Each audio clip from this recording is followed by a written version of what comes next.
Daily. Taste the Daily. దాని తప్పి శ్రీలంక సముద్ర జలాల్లోకి వెళ్లిన ఏపీ మత్స్యకారులను ఆ దేశం విడిచిపెట్టింది. దాదాపు 40 రోజుల తర్వాత స్వస్థలాలకు బయలుదేరారు. తమ వాళ్ళు సురక్షితంగా ఇంటికి తిరిగి వస్తూ ఉండడంతో ఆయా కుటుంబ సభ్యులు ఆనందానికి అవధుల్లేవు. ఆగస్టు 4న కాకినాడ, కోనసీమ జిల్లాలకు చెందిన మత్స్యకారులు బ్రహ్మానందం, శ్రీను, నూకరాజు, నాగేశ్వరరావులు దారి తప్పి శ్రీలంక సముద్ర జలాల్లోకి వెళ్లిపోయారు. తమిళనాడులో 2 చేపల బోట్లు కొనుగోలు చేసి తిరిగి వస్తుండగా నేవిగేషన్ సిస్టమ్ పనిచేయకపోవడంతో దారి తప్పి శ్రీలంక జలాల్లోకి అడుగుపెట్టారు.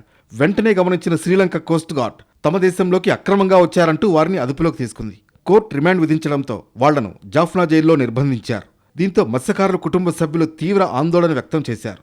ఇండియన్ కాన్సులేట్ అధికారులు ఢిల్లీలోని విదేశాంగ శాఖ అధికారులను సంప్రదించారు. శ్రీలంక అధికారులతో పలుమార్లు చర్చించారు. మత్స్యకారుల తరపున భారత ప్రభుత్వం శ్రీలంక కోర్టులోనూ న్యాయ పోరాటం చేసింది. అయితే సాంకేతిక ఇబ్బందుల కారణంగా గత 40 రోజులుగా జాఫ్నా జైల్లోనే ఉండిపోయారు ఏపీకి చెందిన మత్స్యకారులు. మొదట్లో వారిని విడుదల చేసేందుకు శ్రీలంక ప్రభుత్వం అంగీకరించింది. కానీ ఆ ప్రక్రియ మరింత ఆలస్యమైంది. ఇంతకీ తమ వారు వస్తారో రారో అని తీవ్ర ఆందోళన చెందారు కుటుంబ సభ్యులు. చివరికి ఫార్మాలిటీస్ అన్నీ పూర్తి కావడంతో వాళ్లను శ్రీలంక ప్రభుత్వం విడిచిపెట్టింది. తాము తీసుకుని వెళ్లిన బోట్లతో శ్రీలంక నుంచి భారత్ బయలుదేరారు. మరో 2 రోజుల్లో కాకినాడ చేరుకోనుండడంతో మత్స్యకారుల కుటుంబాలు ఆనందంలో మునిగిపోయాయి.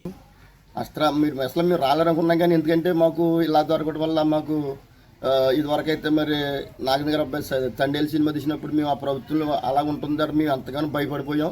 కానీ ప్రభుత్వం వల్ల మరి అంతగానో రాలేరు అనుకున్నాం. కానీ ప్రభుత్వం ముందుగానే 5 నెలలు 6 నెలలు పడద్దని ఎవరు ఒకరు కూడా సంవత్సరం పెట్టద్దని ఎవరు అంతకంటే ముందుగానే 2వ తారీఖు నుంచి మళ్ళీ నెల 9 నెల 11వ తారీఖు విడుదల మాకు ఎంతో సంతోషంగా ఉందండి. ప్రభుత్వం చేసిన కృషిని బట్టి ప్రత్యేకంగా వందనాలు తెలుపుకుంటున్నాం. గూగుల్ మ్యాప్ నావిగేషన్ తప్పుదారి చూపించడంతో శ్రీలంక జైల్లో 40 రోజులు బిక్కుబిక్కుమంటూ గడపాల్సి వచ్చింది. కేంద్ర ప్రభుత్వం, శ్రీలంక ప్రభుత్వం సుదీర్ఘ సంప్రదింపులతో ఎట్టకేలకు మత్స్యకారులు సురక్షితంగా బయటపడ్డారు.